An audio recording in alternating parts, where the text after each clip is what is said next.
Hello my friends, this is Turbana. Today I'm on location. I apologize for the poor video. This right here is a factory where I myself used to work and make socks. I had a pretty good job, I made a decent wage, and I had health insurance. And look, over here, that was one of our rivals.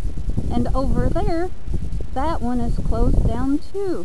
Look at that. No cars, nobody working there. And it is because of CAFTA.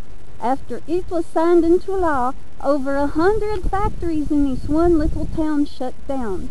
So it is desolate now. Thank you very much, George Bush. I have not forgotten who did this to us Americans. Look at this. No work, no health care. People are getting sick and dying now because they cannot see doctors.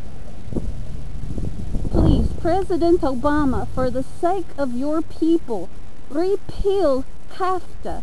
Bring our jobs back. Then the health care will partially take care of itself. This has been Turbana with something real damn important you'll need to think about very hard.